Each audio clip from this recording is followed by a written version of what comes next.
uninhibited, and exposing the hard, cold facts about the Watchtower Society.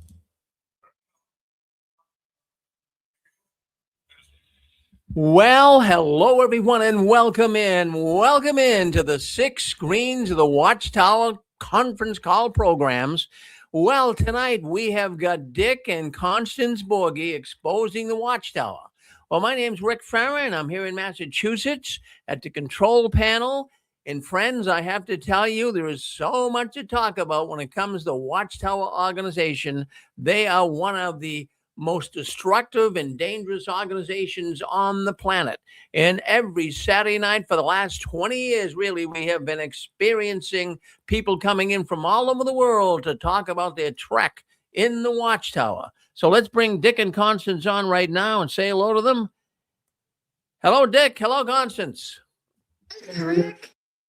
So there you guys are. So we got an audience here already. A lot of people already coming into YouTube and Facebook and our radio network. So tell the folks out there in YouTube and Facebook and on the radio network, tell them about what's going on in South Carolina today. Well, in South Carolina, we got 4 to 6 inches of snow, which I'll probably have to shovel tomorrow. That's why I'm glad I kept my snow shovel. But maybe I'll be real super lazy and just stay in the house. And Tuesday, it's supposed to be in the 50s. So if that's true, all the snow will melt and I won't have to shovel. So I don't know, depending on how lazy I get. But we're very, very thankful that the audience has tuned into our program, and hoping that the fireplace would have a nice cozy effect on everybody. And instead of thinking about the cold, icy snow, you can be thinking about the fireplace. We got a little sign above it. It says, "I love you to the moon and back." So you can change the words a little bit. We love our audience to the moon and back. We do. So we're very, very thankful is what I'm trying to say, that Rick let us have this program so that we can cast a bright light into the darkness of the Watchtower and maybe relieve a lot of suffering that people are going through that are in the Watchtower. Yeah. It is a cult. It is destructive. And it's just absolutely inundated with hypocrisy. Mm-hmm. And Maybe we should sit back a little bit. Okay. There. Maybe you can see us better, Rich. I don't know. Rick, can you see us okay? We're just trying to adjust the screen. Oh, yeah, right there is good. Right there is very good. Yep. Is that good? Okay. Yep. Okay. I'm wearing my Watchtower hat, 6 screens of the Watchtower. Want to see it? Okay. I think that's all I can see in this screen is my mustache. That's all I can see. So I'm wearing a 6 screens ball cap. Already. So to get started, I just want to talk a little about Stephen Lett, governing body member. He made an announcement that Jehovah will protect his people at Armageddon. Then another governing body member came on. This is all on YouTube, so don't think I'm just making this up. It's on YouTube. You can see it right now. You get another governing body member. Forget his name, but he's a bald-headed guy with the black eyebrows. Yeah, the big eyebrows and Weagle or Wiener or one of them. Something like that. Yeah, he's a new one. He's one of the new guys, one of the new liars. one of the liars. Anyway, he's on there saying that probably Jehovah will protect his people at Armageddon, but it's not guaranteed.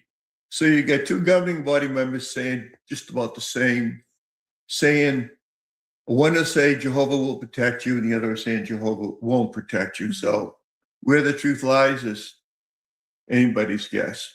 But the truth isn't in the Jehovah's Witness organization.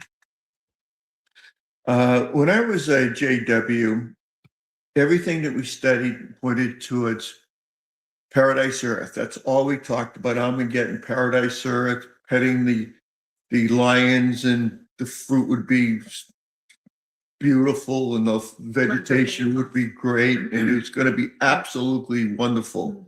No more pain and suffering. The former things have passed away. Revelations 21:4 and so forth. So we grew up on that. Right.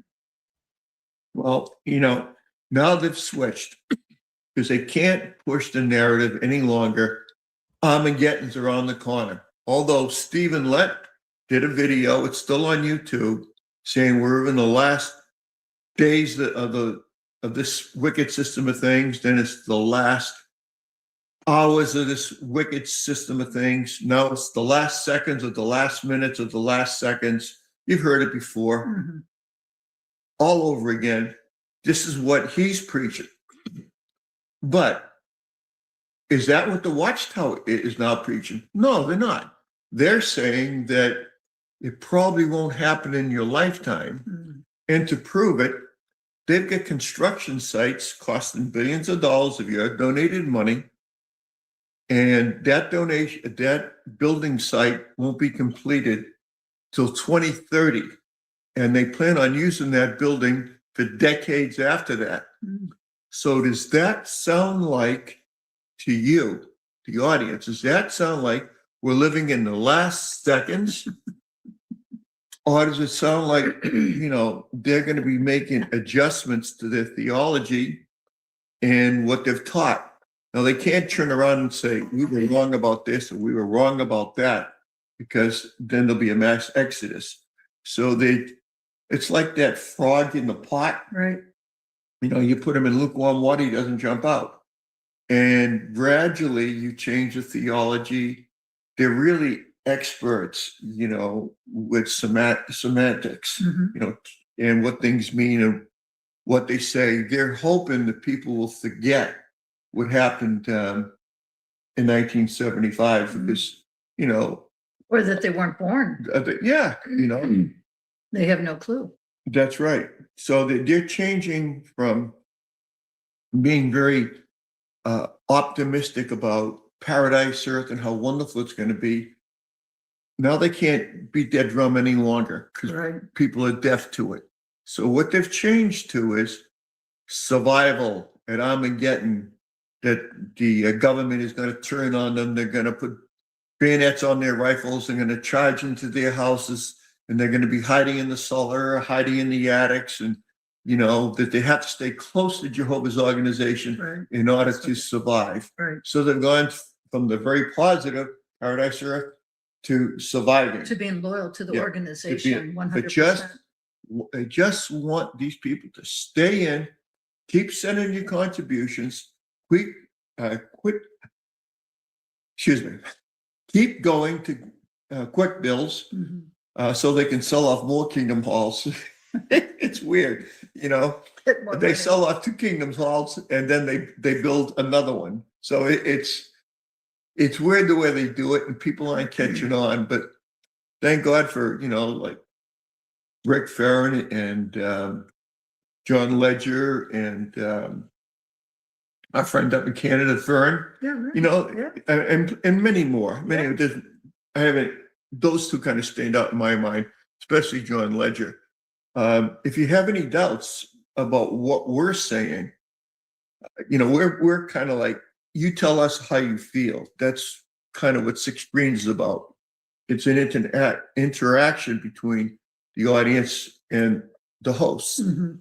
The John Ledger stuff and Fern and so forth. It's They- pretty much one way. It's one way, but they're explaining things. And that John Ledger, he should have been an attorney. He would have been. He's so good. He is really, really He good. does about 1 or 2 YouTubes a week. Yeah. He reads all the Watchtower literature and then dissects it and then has Yeah. his YouTube channel. If you have any doubts about what we're saying, you gotta click into John Ledger and JW Examiner and Well, he's ex-JW Analyzer. That's Yeah. John. yeah. Yeah. And he's excellent. He is. There was an elder on YouTube. You probably know we watch a lot of YouTube, and there's a lot of good content about Jehovah's Witnesses and how they work. He had an elder who was being interviewed. 17 years he was an elder, Mhm. and talking about one of the major points that we bring up a lot is sexual child abuse. Mhm. So what he was saying is that we know about the 2 witness rule. What we didn't know, and this is what was explained, this elder explained it. If a person goes to an elder and said, I want to confess a sin. And, okay, what is it? I raped a 9-year-old girl. All right.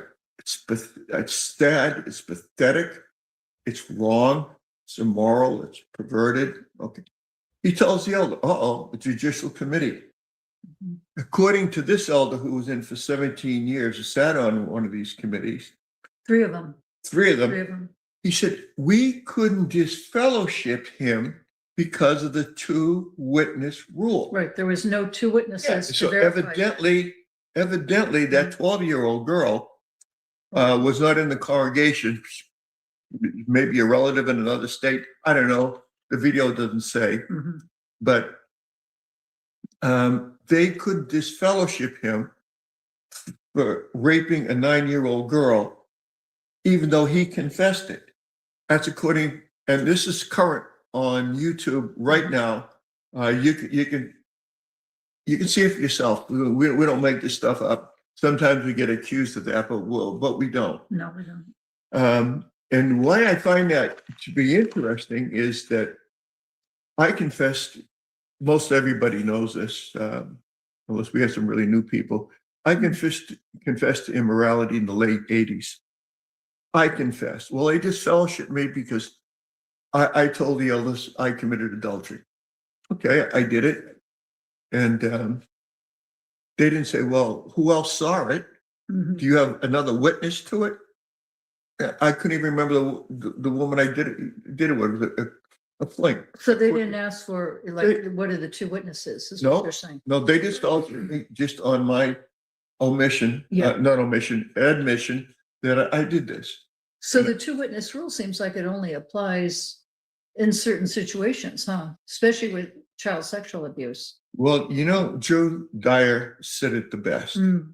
Just depends On the on the group of elders you elders. get. Joe Yeah. Dyer, if the audience doesn't know, Mhm. was an elder for 12 years, sat in on a lot of these things. And he was telling us that one elder, anytime there's a judicial meeting, a judicial committee, Mhm. he always raised his hand to volunteer. He wanted to be on every single one. Not Joe, but this one brother. Not Joe, but that was this in his, that he in told his us about. congregation. And he always voted to disfellowship, no matter what it was. Always, disfellowship them. They broke a rule.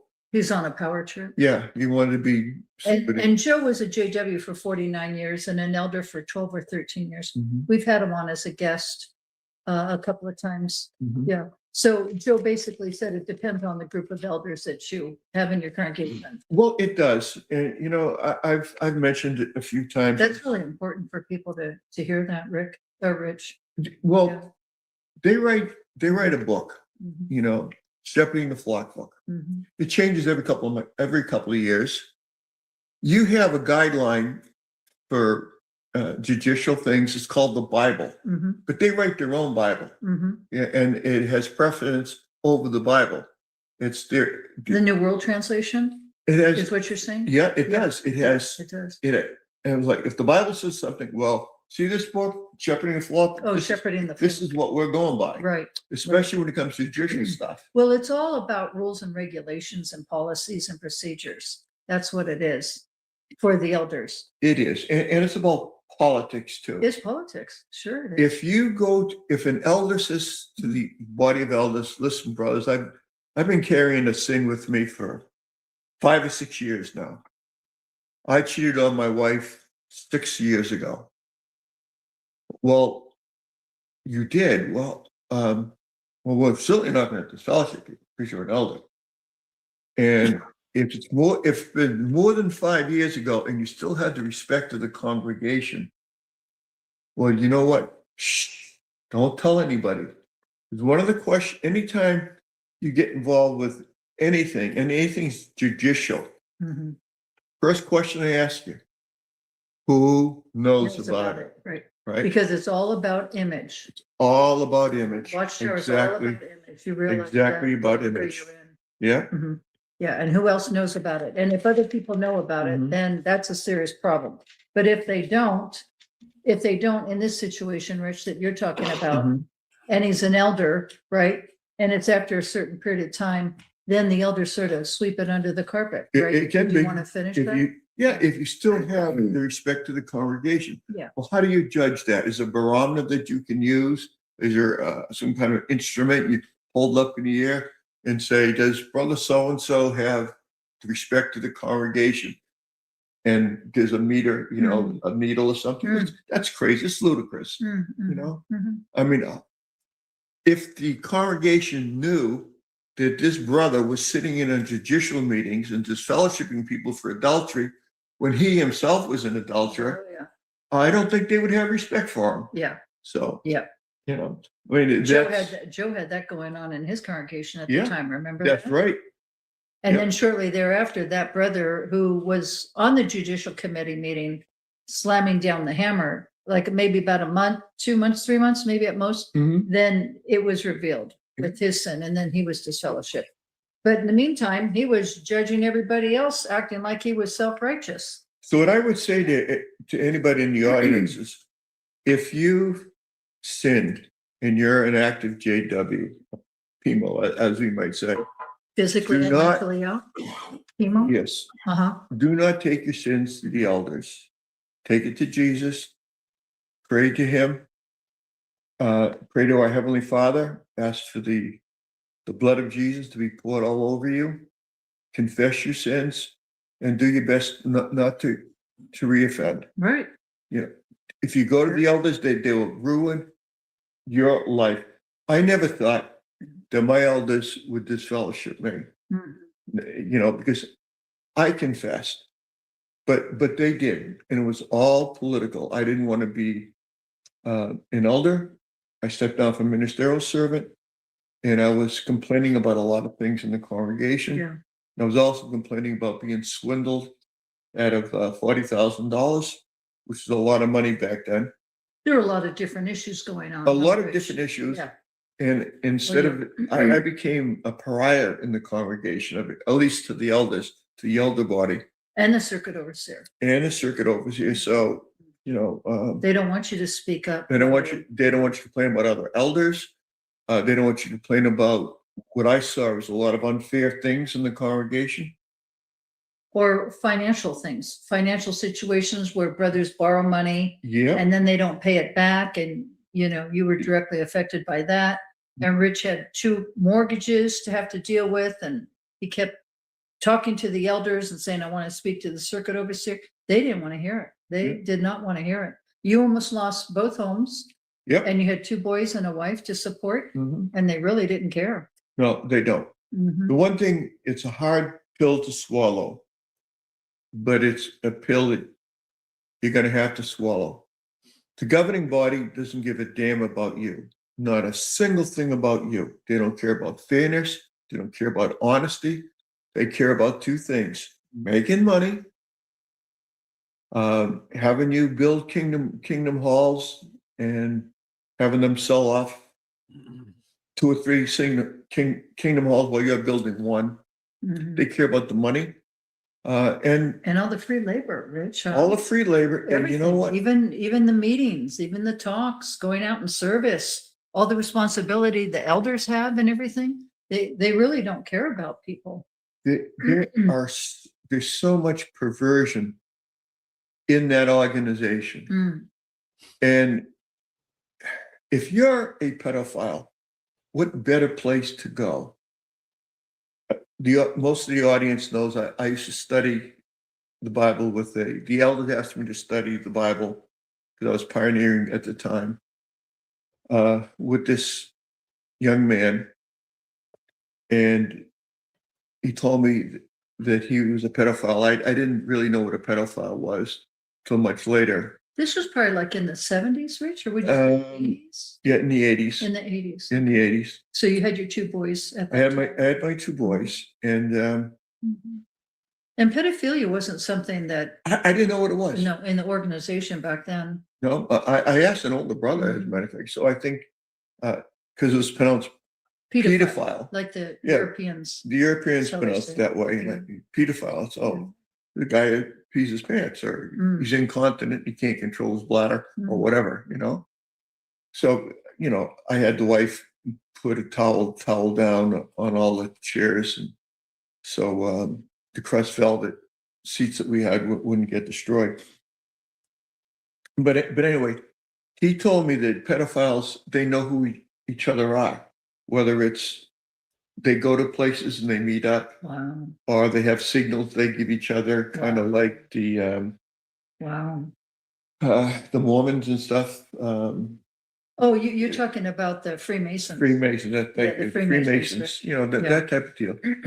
And he went and told me, all the different pedophiles. We had 5 at the time. He told you who the other ones were? Yeah, he did. He did. And I mentioned it to one of the elders, and they confirmed that. And one of them was a branch overseer, and he was either Argentina or Brazil, who was in our congregation. Rick knows what I'm talking about, but yeah, he was molesting his daughter. Wow. His daughter. Yeah. And the wife worked with me at Wang, and she used to sit with me at lunchtime. Mm-hmm. And she'd tell me, the elders aren't going to do anything about stuff like that. Yeah. She was the wife of one of the pedophiles? Yeah. Okay. He was a branch overseer.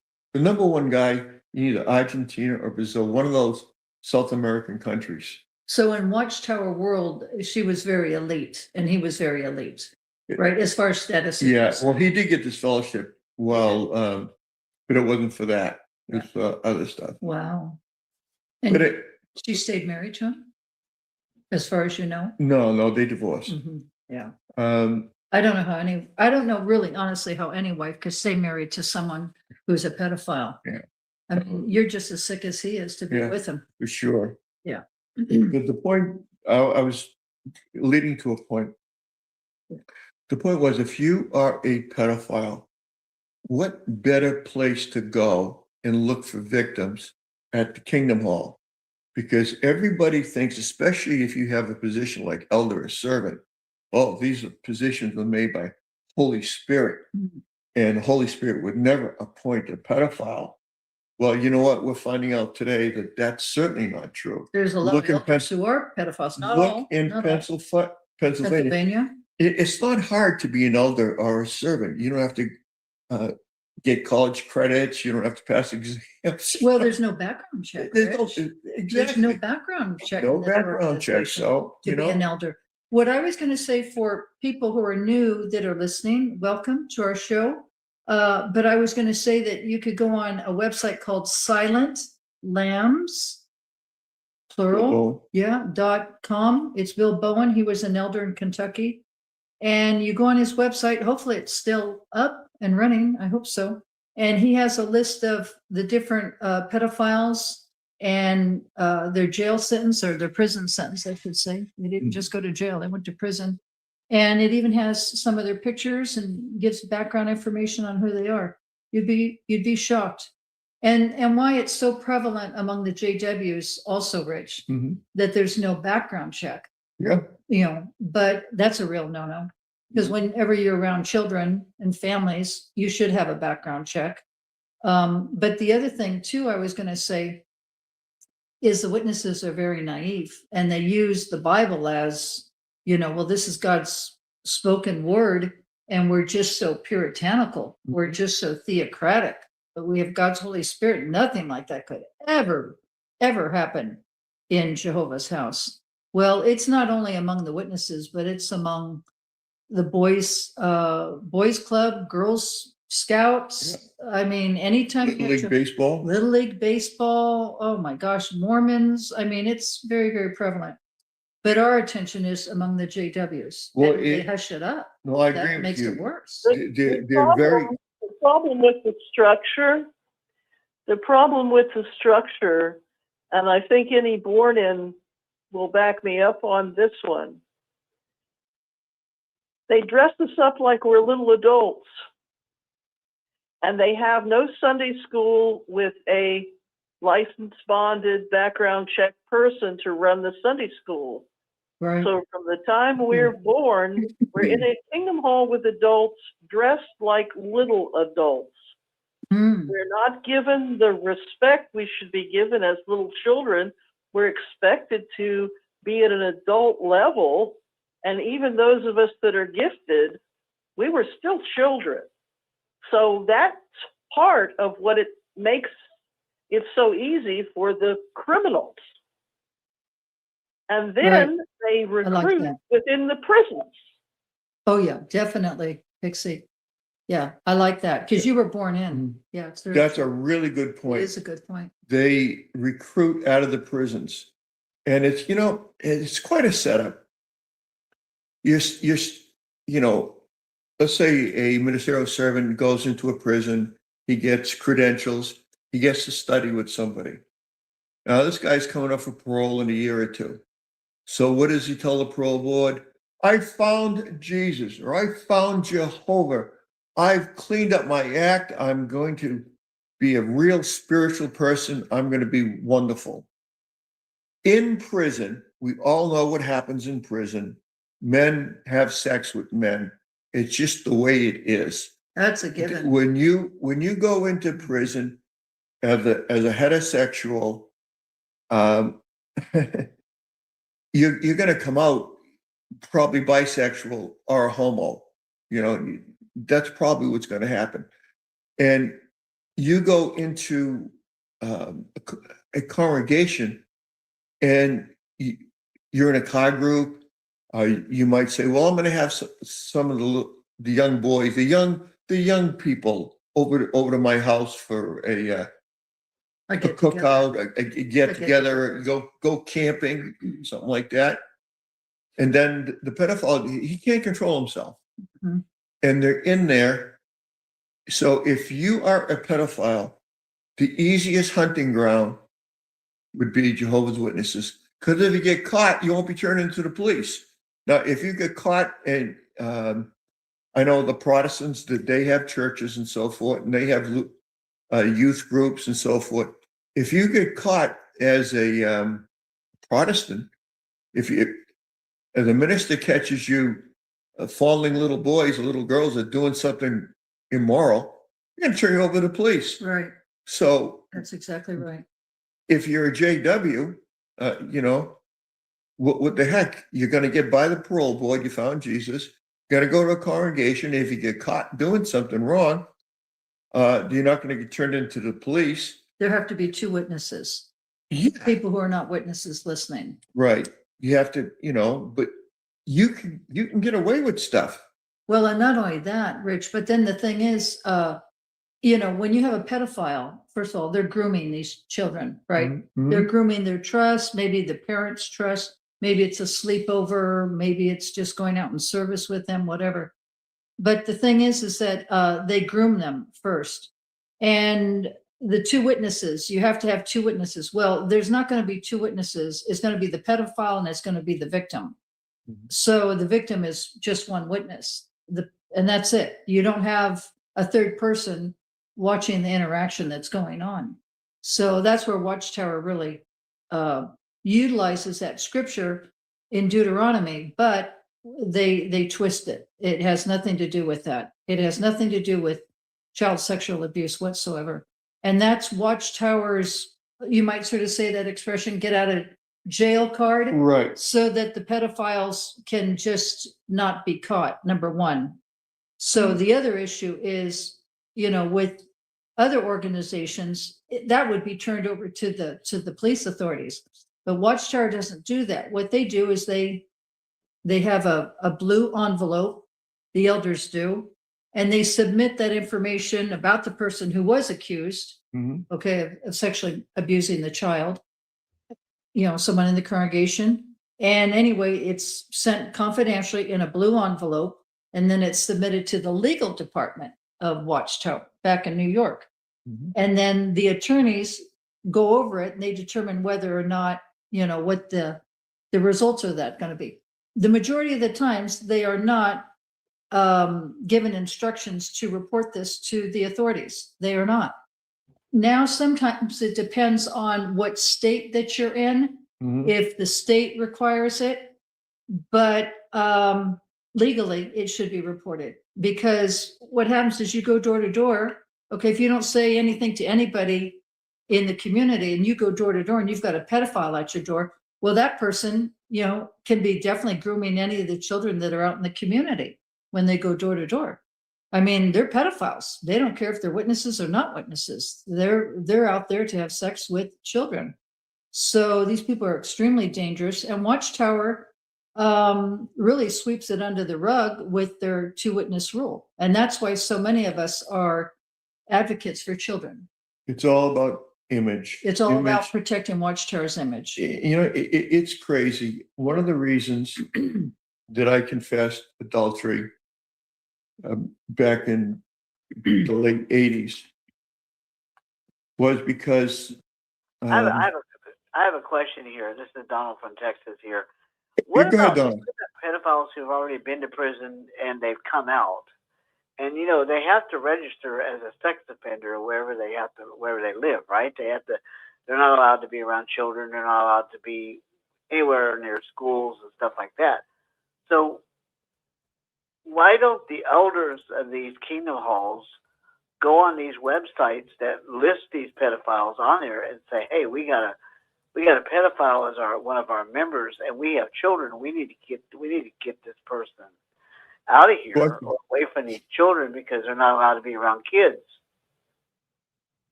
Well, let me tell you something about the prison system. Okay. I have worked with pedophiles. Okay. I've worked in health and human services, and I've worked with convicts, and I have worked with pedophiles. And the thing is, generally how it works when you are a pedophile and you sexually abuse a child, as crazy as the prison system is, where you have murders and thieves and carjackings and everything else, they do have a code of laws among them as prisoners. And one of them is that if you do anything to harm or especially rape or molest a child, you are done in the prison system by the prisoners. Okay? You're going to walk in, but I guarantee you, Bubba's going to take really good care of you, okay, with the other prisoners. And word travels among it that he's a pedo. And most likely he's not going to come out alive because they don't have, I'm talking about the prisoners, they don't have any tolerance towards pedophiles, which is really interesting because, you know, some of them are very, very, they're gang members. Some of them are just very vicious people. But when it comes to children, that's a code of ethics. It's in the prisons. I'm not saying jail. I'm saying prisons. Well, you're so right. It's ironic, isn't it, that the prisoners have a higher moral code. When they get out. That's an interesting thought. A higher moral code than the Congregation of Jehovah's Witnesses. Go ahead, brother. Yeah, but like when they get out of prison, you know, each person has to register as a sex offender, right? So when they're out, why don't the elders of these kingdom halls look on the website as they say, okay, we got Joe Blow here in the kingdom hall. Let me go look and see if he's a registered pedophile. And if they go on these websites that the city or the state or whatever puts up that shows who is a pedophile and that they're registered as a sex offender, what if they find that out? Why don't they tell the congregation that, you know, we do have a pedophile among us and we need to keep our children away from this man? Because they should. They're not supposed to be around. They're not supposed to be around children at all. They can't even be around. Right. They can't be within a certain distance of a school or whatever. That's right. That's right. That's very, very true. But you can, I'm trying to think, it's Megan's Law. It's called Megan's Law. You can go into meganslaw.com and you can type in your city and it might ask, you know, your city and zip code, and you will be shocked. You will be absolutely shocked how many pedophiles are in your area. And it doesn't matter where you live. It does not matter where you live. And it will list them. And sometimes it has their pictures as well. Or you go to your local sheriff department, okay? And there's a portion of that website there where you can see who's been arrested for that day and for what. But the best one is meganslaw.com. And these pedophiles are all over the world, all over the country. But see, what happens is Watchtower goes into the prisons and the elders will start a Bible study, and, you know, and then they do come out of prison and then they get into this kind of behavior, and it's extremely difficult to break. It is extremely, extremely difficult And watching kiddie porn and all that certainly doesn't help. It's made it really worse. Yeah, you bring up a really good point, Connie. Yeah. The kiddie porn. Yeah. If an elder's watching kiddie porn, Mhm. he's a step away from Sure. a half a step Mhm. away Mhm. from being a pedophile. Mhm. Do you think they're going to delete him? Oh, no, they won't delete him. Well, at one time they used to be reprimanded for that, Rich. Yep. That used to be considered unclean. That's right. But now with Shepherding the Flock book, there have been so many changes. Like it's about 6 to 8 months every time they changed the Shepherd the Flock book. That's my other phone. Just ignore it. And anyway, and now when it comes to pornography, doesn't matter what kind, kiddie porn, doesn't matter what kind, gay porn, doesn't matter. Pornography. Now it's a slap on the wrist for anybody who's viewing pornography. And my question is, why would they change that? Why would they change that? Well, they change it because it's so prevalent in the congregation. That's why they have changed it. Otherwise, they probably would be disfellowshipping a lot more people than they have. Yeah, they have these rules, and they're so structured. There's no pliable. If you go to a movie, it's R-rated movie, you can be disfellowshipped for that. Oh, I remember that. But the movie Yeah. Passion of the Christ, which was a really Yeah. a wonderful movie, Wow. that was an R-rated movie Yeah. because of the violence. Yeah.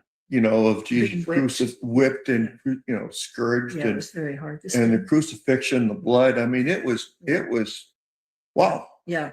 It was tough to take. Yeah, it was. But So witnesses didn't want you to watch that Crisis of Passion of Christ. they didn't want you to go to it. It's R-rated, so you don't go. But then it's okay to watch porn, That's yeah. Yeah. right? But I'll say this: if you're watching kiddie porn, you're a half a step away from committing that heinous sin.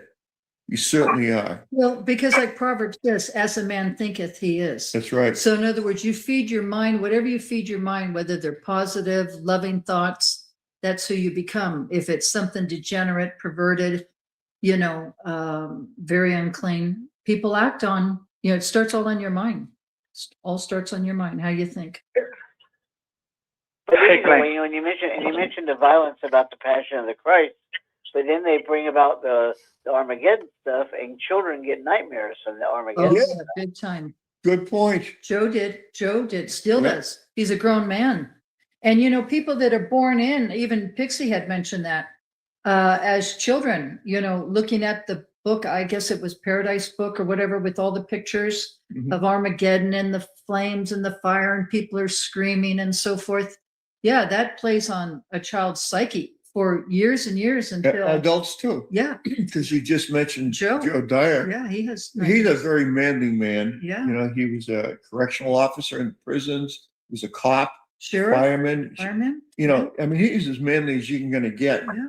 And he was crying at night as an adult. Oh yeah. Don't do all kinds of terrible things. Yeah. I don't think he'd mind us saying that No. on the air. Yeah. Well, he has mentioned that. Yeah. But it's very traumatic. Very, very traumatic. Mm-hmm. Hey, can I explain to you guys why this is such an epidemic in the Watchtower organization? Please do. Hi, Gilbert. This is Gilbert. See, what happens is this, and you guys would know because back in the 70s and 80s, we didn't have a thing called computers. So if you go to any Kingdom Hall, if any Jehovah's Witness that's listening, if you were to go to a Kingdom Hall that you went to all of your life, about 1 out of every 10 people, about 10% of the people might recognize you. The reason why 90% will not recognize you is because Jehovah's Witnesses are like gypsies. They're always transient people moving from place to place to place. Nothing wrong with that, but that's how it is. So let me tell you why Jehovah's Witnesses have a problem. Jesse and I talked about this. You have Pedophile Tom. His name is Pedophile Tom, and he's in Washington, D.C. And he gets this fellowship. So he says, okay, I'm leaving. But he leaves to Kansas, and now he calls himself Jose. And everybody knows him as Jose. And not one time has anybody ever asked for an ID. I know because I was an elder, and I never asked anybody for their identification. But here's the thing. when the pedophile moves from Washington, D.C. to Kansas, he knows to study the Bible with the presiding overseer. The presiding overseer is praised because his Bible student is moving up the ranks and it's just swallowing everything, right? And then next thing you know, this guy's a baptized auxiliary pioneer, and he becomes a ministerial servant in no time. Why? Because he knows how the system works. And then he gets right. And then he moves over to California, and then he moves to Washington. And every time he moves, he changes his name. Every single Jehovah's Witness that's listening knows that not once have you ever seen any identification from any brother, and anybody who's ever served in any capacity knows that only the circuit overseers do background checks.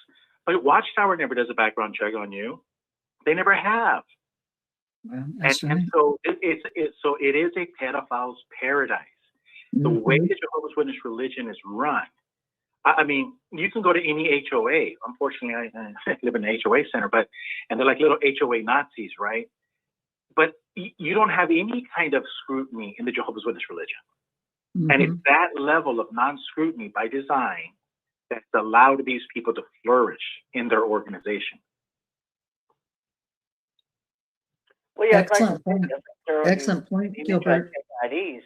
It's like I said, mentioned about maybe the elders need to check these websites on these pedophiles to see who is a pedophile, and if one of their people is a pedophile, then they need to either boot them out or whatever they need to do, because if these people are sex offenders, which they are, then if they're known that they are, they need to be dealt with so that they don't mess with children. Well, the thing is that it's not really, it's the other way around. It is the pedophile's responsibility to let the congregation know, because he is on parole. He's a registered sex offender. So failure to do that, it would be on part of him. But the fact that the county government is no part of the world, and Watchtower has no association with the government, is real simple. They do this on purpose because the body of elders could easily go to the county and says, "We need your help. Can you provide us that list?" But you also have to keep in mind that just because the pedophile is there doesn't mean he's there. He's using his real name that he was in prison. Now, I've seen letters where people are coming in from Mexico, and Watchtower, and I could not. The people that showed me this would not let me take a picture or grab a copy. But I've seen letterheads from like Watchtower Mexico, Watchtower El Salvador, giving letters to, saying, "Hey, this guy's he has cases in our country. Be careful with this guy." And why those people have hit him, I don't know. But I learned that in 2016. I made a big deal about it in our congregation. But the point being is that a lot of these people, if you look at the news, every day people are getting arrested by ICE, and they're what? They're child sex offenders. Well, you don't think any of those are Jehovah's Witnesses that came across? So I wouldn't be surprised. You have to understand that. Put your politics aside.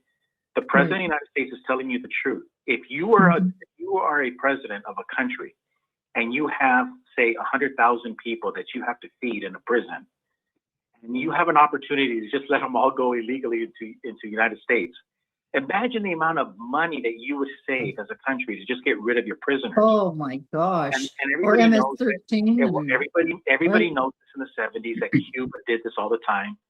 Cuba would always send over their prisoners, and they'd go to Miami. And this is common knowledge. So the point I'm trying to say is that Watchtower knows that some of these people that are leaving their country because they were in prison for pedophilia are coming to the United States. And where are they going to go? Well, they're going to try to find refuge in the Kingdom Hall to get a job and so forth. And they know how to play the part. They're going to study with the circuit, the presiding overseer.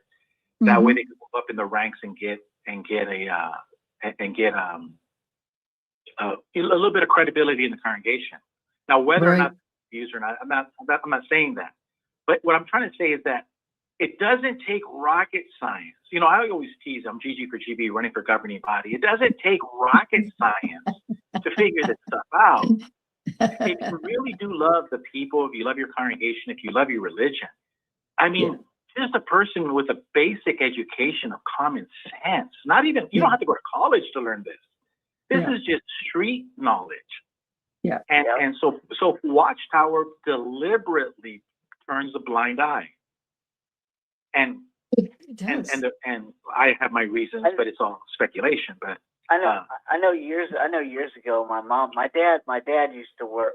My dad was in the Army, and when he got out of the Army, him and my mom got remarried after 27 years of divorce. And during their second marriage, my dad worked for. I live in Beaumont, Texas, and the county north of us is called Hardin County. And my dad worked for the Hardin County Juvenile Detention deal. Oh, well, So yeah. he dealt with kids. He dealt with kids and stuff. And my mom and my dad both would do this, but they would go on the internet and look to see where where the arrest, who got arrested for what. Yeah. And I don't know what the website was they went to, but my mom even saw a bunch of pedophiles and stuff Open on to the public. website that were listed. Public information. And it was all public information. So I'm thinking, why don't these elders go on the internet? All they have to do is, pull out their little keyboard, open up their little laptops, and look on the internet, and voila, there they are. They're all located Maybe there. They know Gigi. where they are. Maybe Gigi would like to answer that. Gigi, would you like to answer that as far as since you had been an elder? Are you still there? Gilbert? yes, I'm here. Would you like to just answer what Donald was asking if you heard it? Go ahead. Why don't the elders just go look on the websites for where the pedophiles live, and if they have a pedophile in their Kingdom Hall that's near that area where they are, they can see it right there. The pedophile doesn't even have to tell them. It's on the website. It's on the internet. All the elder has to do is just pop out their little keyboard, open up their little laptop, and there they are. Because Well, it's so I simple. think This is so simple to answer, because every time an elder tries to have a bake sale, a party at the Kingdom Hall, he does anything that's outside, he gets shot down. The elders have no, they really don't have any power. They just follow orders. And the moment one person gets an idea, they tell them to sit down. Think about it. Every time an elder has an idea, let's do this, like they get shot down. So what you just described is an idea. No, why don't you shut up, sit down, and when the circuit overseer comes, maybe we'll let you talk. These people are sick. That's how they were talking to you. I mean, they really don't care about your ideas. They'll give you a title, they'll give you whatever. But Gilbert, this by I used to experience. wonder.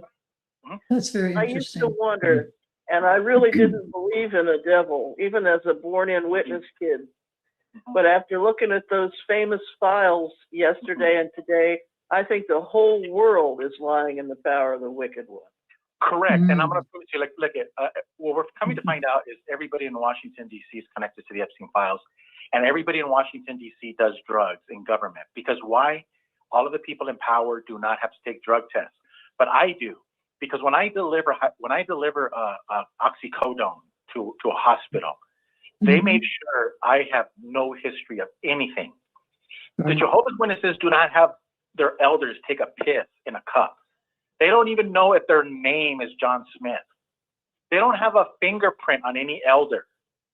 What I'm trying to tell you is this is by design. If you open up a business and you deliver oxycodone legally to a hospital or to a pharmacy, you're going to be anally examined. Oh, yeah, But the Jehovah's Witnesses will have Bible studies with kids, and no one takes a blood test for drugs. No one has a fingerprint card. Nobody can prove that with 2 or 3 forms of identification that they really are Rick Farron. How do I know Rick Farron is Rick Farron? Well, there's a lot of witnesses to it, but see, that's the whole point. We know Rick is Rick, but in a congregation, you don't know if Rick is Rick or Borghi is Borghi. Right. My church where I go to, and we're a very small church, we have probably no more than 30 or 40 members max. We actually do a background check if someone wants to do, even work in a nursery. Our church will do a background check on that individual. And we're a small, little bitty church, and we do a background check on people before we let them even watch our kids, or watch people. Well, it should be. That should be the case, because the priority Yeah. should be The protecting the Watchtower kids. doesn't do that. Right. Because Yeah. the kids aren't The important Watchtower to doesn't them. do such things. Okay, Why do you can I think tell they you why discourage Watchtower does that? children? Because you remember how back in the 80s we used to get the record player and used to get the record and used to play it backwards because the message is by playing it backwards. I'll give you an example. The Jehovah's Witnesses have a Bible called the New World Translation of the Holy Scriptures. If you play it backwards, it's the Holy Scriptures translated by the New World. There's the answer. Oh, So, that's a good one, Gil. Yeah, very good. That's really So, good. so let me answer your question. If the Jehovah's Witnesses do not run all of these background checks to help out and protect the children and the mothers, then play it backwards. The reason they don't do it is because they're protecting Watchtower. You protect Watchtower by not doing this. Hey, good thing, Constance. So, Well, remember, I know a lot of people listening are Jehovah's Witnesses, and they might need me to repeat this slowly again. Sure. And if that's the case, press 1. Just kidding. Okay, I was just joking. Constantine. Okay. It's RJ. I was just going to say something though, please. Just during like Hitler with the Nazis and the Jews and all that, remember there was that expression, something to the effect that by not saying anything at all about the evil that was going on with the massacre of all the Jews was evil in itself, because there would be people say, oh, I don't want to get involved. I'm not Jewish. It doesn't concern me, stay out of it, whatever. And then there are other people say, oh no, you need to say something. And then there was the group of people that just kept silent. And they knew it was wrong and they didn't say anything. That in itself is They were complicit. very complicit. Yeah. When you could have done something to help people. And that's evil. So Watchtower's attitude, and this isn't something that just started. Barbara Anderson said this started way back in the 40s. And then there were, even for witnesses listening, I hope you're sitting down when what I'm going to tell you is that, believe it or not, there were governing body members who were pedophiles. You had Leo Greenleaves. Yeah. You had Chitty. I think of it, Chitty Bang Bang. That's how I remember his name, Chitty. And that other guy, who was a governing body member. That Barbara talked about. Yeah. I get him mixed up. Yeah. I forget his name. Come to me. So there've been about 3 of them. That we know of. Yeah. Why do you think Watchtower doesn't want to turn over the database to Zolkin? Okay, it's going to blow the cover of how many pedophiles from the top down are pedophiles in this organization. If I could just add one thing here. Yes, go ahead. We talk about the Watchtower not protecting kids, but even when I was out, one thing I noticed, like I didn't think about it when I was in, was they have like no programs for kids, or they have no nursery. They have no Sunday school. No. If kids were loud at the Kingdom Hall, they would just hit them. They had nothing for the infants and the babies. Right. And it's hard for little ones to sit there for 2 hours. Than other churches. Yes. Because Oh, other churches absolutely. have like a separate nursery, or they have Sunday school for 6 to 9-year-olds. Witnesses don't have any of that. No, they don't. They don't at all. Nope, it's very true. And they don't really encourage families. I mean, we grew up in the generation right before 75, Rich and I did. And, God forbid somebody wanted to have a family. You got married. Why would you want to have a family? 75's coming, the end of the system. Yeah. So they really discourage, even today. Rich has 2 grown boys. They're between 45 and 50, and they don't have children. Watchtower's the same way. They don't really encourage families for a lot of reasons. One is that if you have a family, kids are expensive. Yeah. That means less money for Watchtower. Okay, Watchtower's looking out for themselves. And, Raymond Franz, when he left Watchtower in 81, he and his wife Cynthia, they had been missionaries in the Dominican Republic and so forth. And that was one thing that he had said. He was very sorry he didn't have a family. So Watchtower, takes a lot from people. Takes a lot. Speaking of taking a lot from people, these brothers, they go to Bethel thinking like in the 70s, even 60s, thinking, well, Armageddon's going to come in a decade at most. Yes. I'm going to be here. I'm going to be protected because I'm in God's house. I'm in Bethel. Jehovah will protect me, so I'm going to stay here. And then after Armageddon, I'm going to live for eternity on paradise earth. And that's their thinking. Well, guess what? They spent 30, 40 years in there. Now they're showing the door. They've got no pension. They get no Social Security. They don't have any real training. No marketable skills. Yeah, Not in the real world. They don't have. So they have to take these, working at McDonald's, flipping hamburgers and stuff like that. They have no training. You want me to go into what I was going to say? Yeah, go ahead, please. Okay, Can I cut in there? What's that? The thing that got me was I had family members, and they had a ball. They had a blast being a witness. Like they had, like my grandma and grandpa. They had like pictures. They would have they had a drama. Like they hosted people at their house, and they had the drama in their back room of their assembly at their Kingdom Hall, and they just had all this stuff going on. And my cousin, he had friends being a witness, and they had all this stuff going on and all that. And it's like they say in investing that like an advisor will say, well, past results don't equal past returns don't equal. Our past results don't equal future returns. And when I got in there and when I started doing everything, I noticed all these voids, and I wasn't having a good time, and there's all these problems, and I just didn't need to be a part of it. But I was still thinking of the experiences of others that I knew, and I thought something was wrong with me. But times change and different people come in and out, and you're not going to have the same experience. Right. That's true. Well, before 75, there was so much of a push for the young brothers to be in really good standing, to get their hours in, to be pioneers, to be in good standing in the congregation and so forth, to give up any kind of career outside of Watchtower or being a Bethelite or even going to college. It's like, why would you waste your time going to college? Because the system's coming to an end. So these young brothers, 18, 19, 20, if they were selected to go to Bethel, at the time when we were in the 70s, they had to do a 4-year stint, 4 years.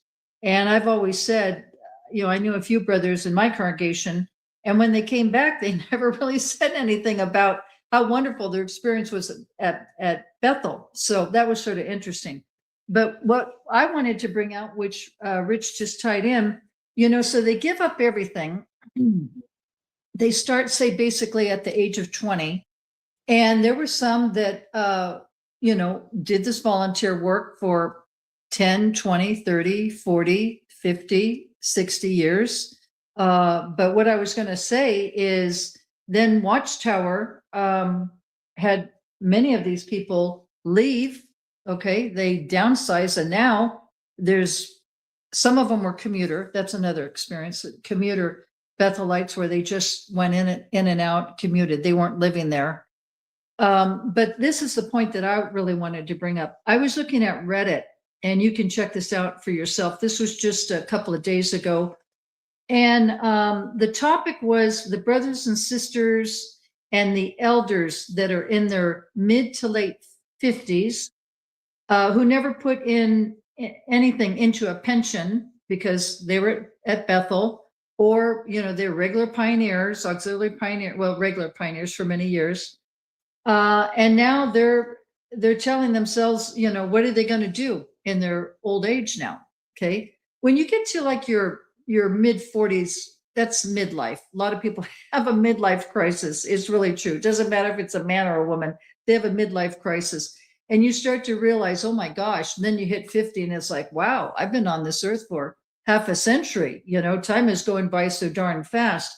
Well, if you've invested so much time in Watchtower and you never really had a career outside of Watchtower, and this is really true. A lot of these brothers and sisters and even former elders, when they start to get, like I say, mid 50s to late 50s, because there are people that retire at 50.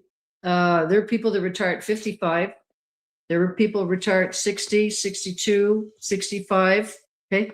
I was with the city and county of San Francisco, and if somebody had 20 years in, say if they started at the age of 30, they had 20 years in, we're talking about, of course, full time, they could retire at 50. And they could have a pension, they could have their full-time benefits, medical and dental and vision, and a pension. Okay, they got 20 years in. So this was the topic that was discussed. And there is a brother, I've seen him, his next JW, his name's Logic Man 12. I hope he's listening. I really do. It's a very, very sad story. But anyway, he had been in the organization for many, many years at Bethel and in the organization as well. And he and his wife, of course, they got married. And he got to a point where he had put in so much time. He was in from the age of 20 at Bethel, and then he left about age 50. So that's 30 years right there of being a Bethelite. And then he left, not quite sure all the circumstances, but I'm just picking up with his comment. And basically he thought, oh my God, I'm 50. What am I doing with my life? And this is the point. Armageddon never came in 75, okay? Because everything in our life was put on hold. Rich and I know that firsthand. Mm-hmm. And everything was put on hold. We're not going to get old. We're not going to grow old. We're not going to get sick. The new system's going to be here. We're going to live in paradise. And so I didn't really need to worry about a career or an education. And now it's like, I'm 50, which I never thought I would make it to 50. Okay. And the new system's not here. So it's like a reality check. Okay. So what Logic Man number 12 said, he said, so he left about 50, maybe 55. He's now, this was 2 days ago. He's now 66. He's a little younger than I am. And he's 66. And this is really sad. He works 4 hours away from where he and his wife live. And he didn't say exactly what kind of work he does, but it's, he has no education. He had no career. And it's 4 hours away. And he puts in, do you remember, Rich, how many hours he said? It was a lot. It's a lot of hours. Yeah, 8 to 8, wasn't it? Pardon me?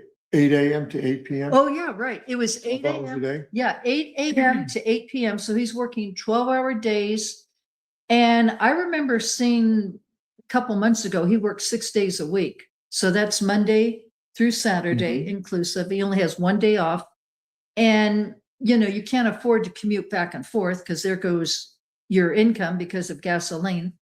So he's living in this concrete slab of a building, sleeping there, that his boss owns this building, and he sleeps there on the ground, probably like in a sleeping bag or something. Yeah, probably. And, he's thinking, oh my God, I will never be able to retire. Never. I don't have any Social Security built up. I don't have any 401. I don't have any medical. Oh, and that's the other thing. That's the other thing, Rich. He said that between he and his wife, he has to pay $1,400 a month just for his medical. $1,400 a month. And of course, medical expenses keep going up, up, up. So he said, but you know what, you guys, you can darn sure bet the governing body has their money. Oh yeah, they have all their benefits and everything. And their Donald. retirement. They're sitting on Happy Street, and it's very, very sad because, they have nothing. And he said, I don't really have much time left in my life. I'm 66. You know, who knows how long any of us live, right? That's only God to decide that. But he said, I know I will have to be working the rest of my life. Oh, and then he's been with this employer for 5 or 6 years. Mhm. And he said, now I finally have 5 days off. So he said, that's all I look forward to is having 5 days vacation that would be paid off. Mhm. That's it. That's all I have. So what's so sad about this is that, you know, you can never go back in time and say, I wish I coulda, woulda, right? It doesn't work that way. And it's very, very sad. Now he's one of many JWs. Okay. There's brothers and sisters, there's elders that are in this situation. Okay. Because they put their trust in this organization. There's another situation, another example. This guy, and this is on Reddit. If you go on Reddit, you'll see the thread, the conversation. And it was 2 days ago. And this person's name is Consideration Waste 63. And this person is a guy, and he says, I was 20 years old and I was working at a major corporation that had a pension plan. And he would have lunch with an elder and a ministerial servant. So I guess they all work together, or they would just get together for lunch type of thing. And he said, the elder and the ministerial servant, they did their best to shame me for being in this pension plan that the corporation offered. Mhm. And as it showed, quote, a lack of spirituality, that if I believed it, that I would ever need to have this pension plan in this quote unquote old system of things. Now we know that, right? Mhm. I mean, I remember back in the day, why do you waste your time going to college? You know, the new system's just around the corner. 75 was just around the corner. So what this Consideration Waste 63 did, he said, so I dropped out of the pension plan. Now, let me just tell you how this works. Let me just stop you for just a minute. I had worked at Bechtel for about 3 years in my early 20s. And when you got to be a certain age, it was really a great plan. If you put in so much money into like a savings account, Bechtel would also match it. And that was something you could do with every single paycheck. And as time went on, you would really have a nice little nest egg. Well, this reminded me of something very similar to that. So what this person did, he said, so I dropped out of the pension plan. And he said, I went to human resources, which is your personnel department. And he told him, you know, I don't want my pension plan, just stop it. And the guy looked at him like, are you kidding me? And he said, yeah, I'm not kidding you. Just, you know, cancel it. So it was canceled for about 8 years. And this Consideration Waste 63 continued to stay with this major corporation, you know, for many years. And he said, after 8 years, he woke up and immediately he decided, I'm going to sign up for it. Mhm. I'm going to sign up for it. So he went to his HR department and he said, I want to re-sign up, or however you say it, sign up again for the pension plan, which they did. And then he said, so today, now this person is retired. He's been retired 16 years. And he said, because of that 8-year gap, he said, I lost about $700 a month in my pension because of the 8 years of stupidity, right? He listened to Watchtower. Same Joe. Joe said the same thing. Same thing. So with Joe, it was even worse. So this person says, I still get a reasonable pension, but without it, retirement would be a real struggle. And he said, I feel that the J-dubs who bought into the governing body's life-draining advice, he feels for them. See, the governing body members, they don't care. They don't care. They're not going to be paying your bills. They're not going to be paying your pension. And today, everything has gone up. Everything And has they know gone they're up. lying to you, you know? Yes. They come up with Yes. this overlapping generation. Armageddon's right around the The corner. governing and then body they go- doesn't care if you die of a lack of blood transfusion. No, they Factor don't. that in. Factor in all the people that they don't care about. Right. Right. That's very true. Pixie, what was it that woke you up? Yeah, I they mean, I don't knew care you had about older anybody. parents, but what was it, Pixie? Was it anything that you can share with the audience that really woke you up? Maybe 1 or 2 items? Because you were born in. Well, I could write a book. But when the Bible study sister tried to extort our house, Mhm. that's when my mother, past 100 Mhm. years of age and sharp as a tack, told her, Mhm. "Depart from me, I knew you not, you worker of iniquity." Amen. I love that. Wow. Yeah.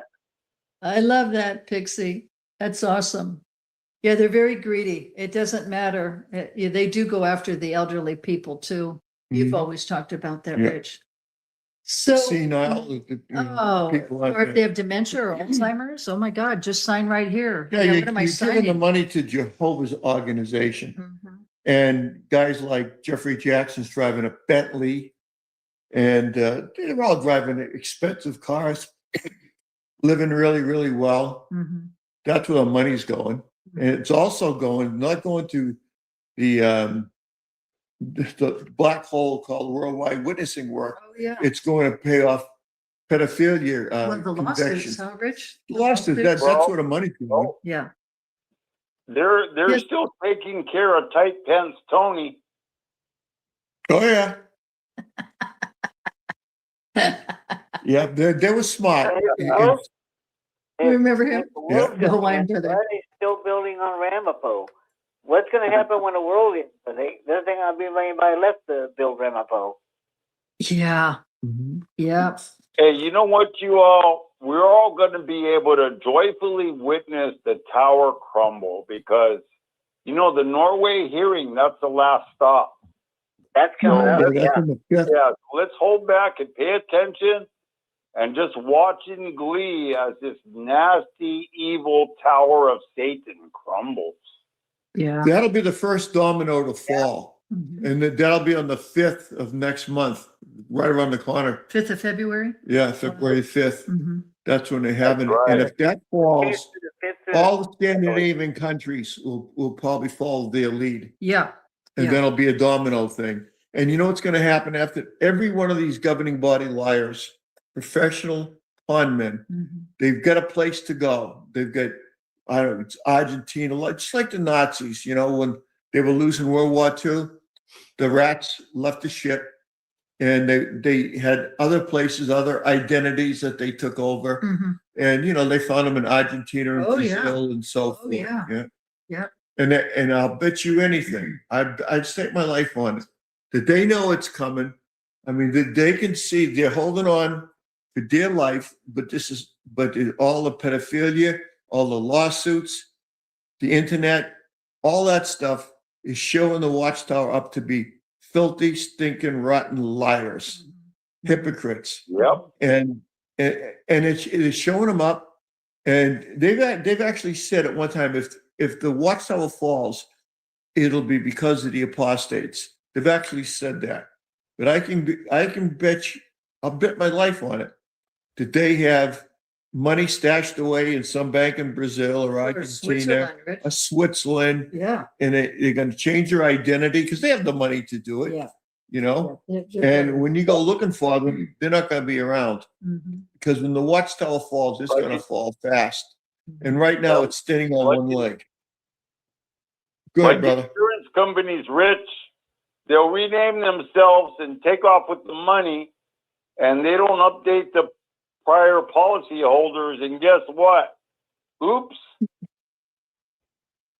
Mhm. They're all about the money. It's nothing more than a corporation.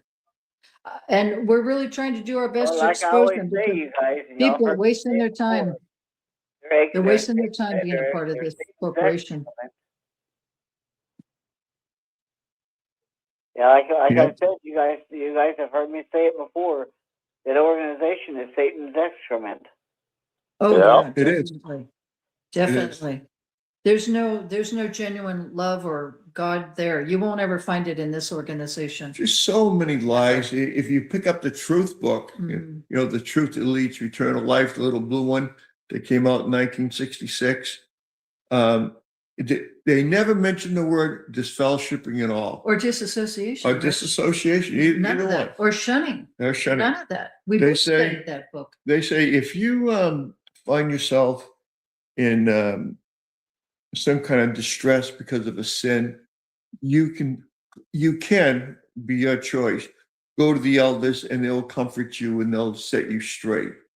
No, if you sin and you don't tell the elders, they're putting this, you're the Achan in the congregation, and the Holy Spirit will be taken from the congregation, and everybody will die at Armageddon because of you. That's the real deal. Then But they don't tell you that. They Yeah, don't or tell you that. snitching on one Or another. they Yeah. send you the catch-all phrase, leave it in Jehovah's hands.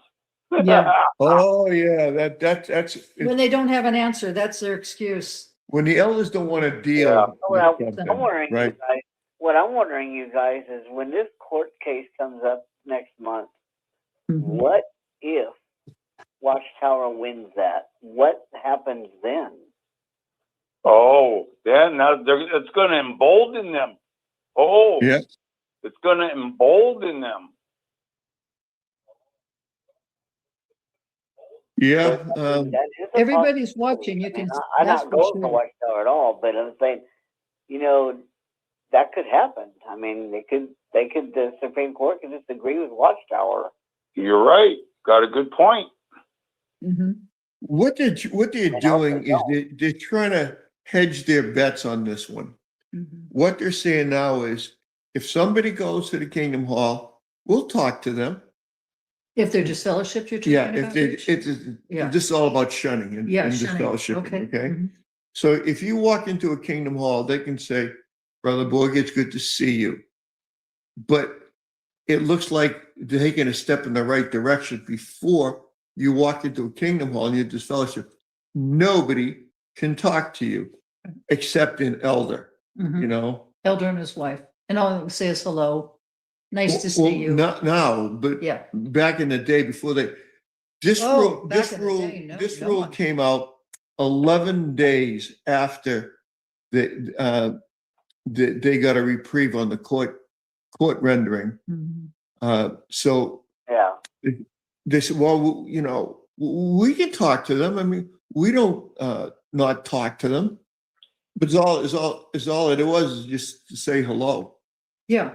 So what does that say? Where does it say that in the Bible? What's interesting, you guys, on this whole disfellowshipping thing, and I've heard them say this, oh, well, they shunned us. In other words, they're saying that the person that left shunned the Watchtower. But what these courts seem to really look into is this is a policy. This is in their documentation. This is all through their literature.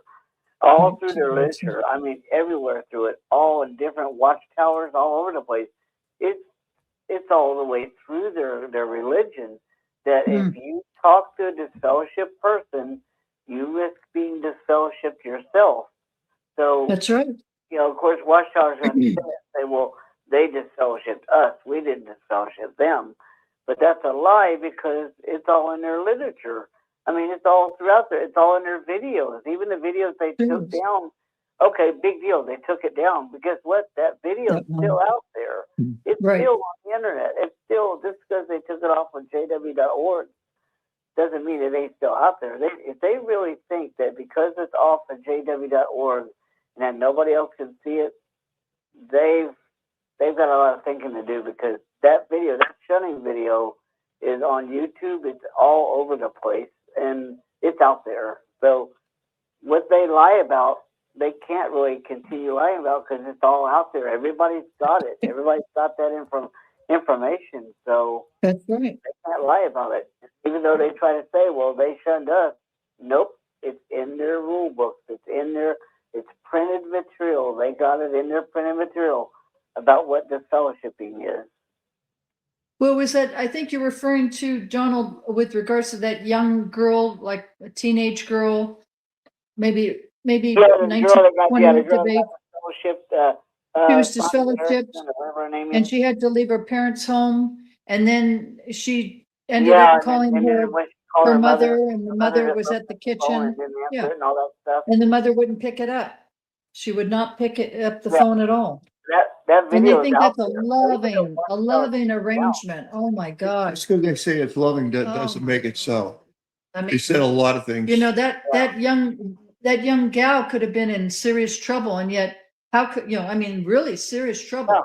Okay. Something could have seriously Oh, yeah, happened. it could have And been she needed to easily. reach out to her parents. And yet the mother saw the phone call was from her daughter. She totally ignored it.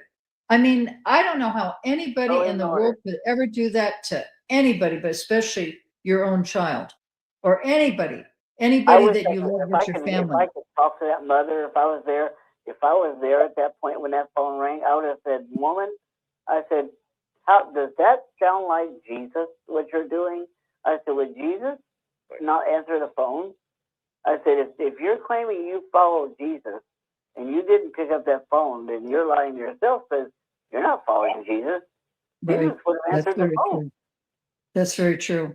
Hey, man, Well, Jack. he was with the brokenhearted. Mm. He talked to the prostitutes. He talked to the tax collectors. He talked to everybody. That's why the Pharisees hated him. I Yeah. gave comfort to Hey, man. To everybody. There's not a single place in the Bible where Jesus. I'd love to get a governing body member to show me anywhere in the Bible where Jesus disfellowshipped somebody because they can't prove it because he never did. Well, what about the time when Peter denied him There you 3 go. times? You didn't see Yeah. Peter being disfellowshipped for that. They throw him off the Nope. apostle list or No, what, no. Jesus asked him 3 times, "Do you love me?" And then, when he came back, one of the first things he asked is, find Peter. I want to talk to him. He didn't disfellowship him. He was all about love. Or what Yep. about the woman that committed No, it's all about adultery, love, and that- supposedly? So And Watchtower's then all lying. the Pharisees Really, wanted to stone her to death. And Jesus said, woman, I don't even judge you. And he said, just go and sin no more. I mean, you talk about genuine love. He knows that so many people are broken today. Mhm. So what right Oh, do yeah. the governing body members have to think that they can supersede the love of Jesus? when they act in place of Jesus, at least they claim they do. They want people to idolize them. You know, the Yeah, well, they Jeffrey already do Jackson. that. I think most of the witnesses do that, whether they want to Oh, or yeah. not. But Oh, yeah. They want complete loyalty and Hey, they want people to idolize them. They just, You know, when Jeffrey Jackson was at the Royal Commission, they asked him about this fellowshipping. And his answer was, talk about fooling around with the English language or semantics. Yeah. He goes, we don't disfellowship anybody. They disfellowship them themselves. So I would always say, well, if I disfellowship myself, can I reinstate myself? You know? I like that one. Yeah. yeah, see that's just it. He knows. See, that's why. And Jeffrey Jackson, when that judge there had that Shepherd the Flock book, he did not want that guy to look at that book. He knew. No. Jeffrey Jackson knows what's in that book. He did not want that judge to use that book because he knew what was in that book. That's right. And that's how you catch them in their lies. Because if they're really the truth, if they claim that they're really, really, honestly the truth, he would have had no fear of that judge looking at that book. That's right. Or, Angus Stewart was the attorney who was questioning him. And Angus Stewart. I was thinking he was the lawyer. I was thinking he was the judge. Okay. Sorry about that. Yeah, he was the attorney. He was the attorney, and he had asked Jeffrey Jackson, because Jeffrey Jackson is Australian, and he went back to Australia to go visit his elderly parents. So he was on a Zoom call. But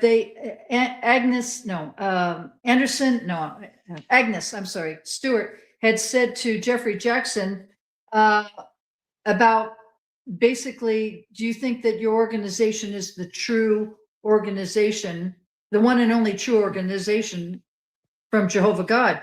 And I mean, the question was clear as day. And Jeffrey Jackson said, "Oh, well, that would be so presumptuous of us to, consider that." Well, basically, his answer was no. But then that's what Watchtower teaches. Yeah. And I think, for people who were PMOs or, even JWs, it was like, what did that governing body member just say? That, it would be very presumptuous of us to assume that we are the true religion. He just said he said what he said. That, no, we're not the true religion. I grew up believing that You know what's Jehovah's funny- Witnesses. You know what's funny about their spiritual warfare thing? They use their spiritual warfare, what do they call it? Theocratic warfare is I think what they call it. But Right.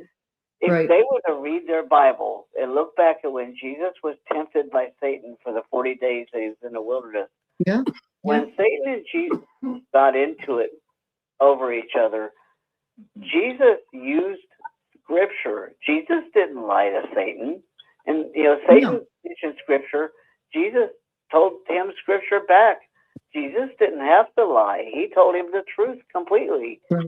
He didn't have to lie to Satan. Right. Right. So why And is you it have that to- Watchtower feels they can lie court? Why is it that They're not Watchtower proving has to what? They're proving they're liars. To lie? Well, they are liars. They've lied under in If courts. Jesus told Satan the truth from the Bible, which he did. Yeah. Then Yeah. why doesn't Watchtower tell the courts the truth? Because if they claim to be the truth, why do they need to lie? Well, Well, because look who they're from. yeah. Look who their father is. That's right. Look who their father is. Their father is Satan the devil, the father of the lie. Just like Anton LaVey. I saw an interview with Anton LaVey, and the church we were associated with was very interesting with Ray LaVey, who was the daughter of Anton LaVey. So anyway, just a total liar. Oh my gosh, a liar. And these people after a while start to believe their own lies like it's truthful. And then with regards to Well, it's like Watchtower, that, it's like that they Canadian think it's court okay when to that be able to lawyer lie, actually- that that's theocratic Canadian warfare, court when they talk right? about- You know, Oh, when they you know, wrote the the truth Canadian book, lawyer was talking about disfellowshipping, and he said, if normal family relations continue even though they're disfellowship. When I saw that video or listened to that video, I thought, you dadgum liar. I said, that ain't true, because normal family, from what I've heard, now like I said, I never was a witness, but just from the videos and things I've your watched story, from right? different people Okay. who were actual witnesses, I've heard of kids being kicked out of their homes, kids being sent Okay. to their rooms to eat the Well, dinners you and stuff. And Donald, and you he need to stands hear the up there story and about, you need to hear the story about Rich. When Rich got disfellowshipped, he had his wife and he had his two boys there, and they were going to try to Yeah. work it out. He and his wife, they were going to really try to work it out. And then she had a brother that was an elder, and the elders got right in the middle between husband and wife and wedged their way in and changed her mind. But anyway, when Rich got disfellowshipped, the elders spoke to you and basically said, well, you're not the head of the family anymore. yeah, they came over and they said, you won't be blessing the meals anymore. It'll be your wife. Yeah, in your own home. Yeah, they control everything. Yeah, Wow. that's the audacity they think they have. That's why there's so many divorces in this organization, because unfortunately, a lot of the women, I hate to say this, but they're pretty damn stupid, and they listen to the elders over their husbands and trying to make it work. It's really true. And even to this day, oh my gosh, it's the elders, Remember, Rich? Yeah, Pam used to say, oh, the elders said this, the elders said that. And what would be your response? they're wrong. Yeah, they're They're wrong. wrong. Well, they can't be wrong because they're elders. There's three of them.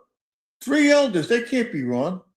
It's a long story. So someday I'll tell it all on 6 Greens, probably Anne Marie's program. Well, I guess what I would like to say, I think that's why I have so much respect for like JT and Lady C, because they left the organization, but fortunately they were able to leave the organization together.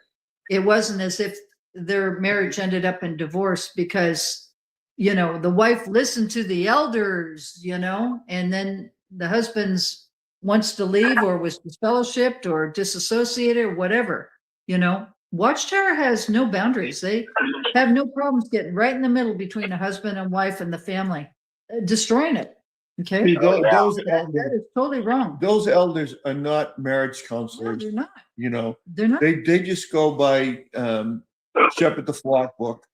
And a lot of them aren't really, like the 3 guys that just fellowship me. One guy sold Snap-on tools out of a van. The other guy was a school bus driver. And the other guy was a house painter. Mhm. I'm not going to try to paint them as stupid, but they're not trained. I mean, I've mentioned this before. If Elon Musk is probably the smartest man in the world, if he wasn't trained to be a pilot, would you get in a plane with him just because he had a really high IQ score?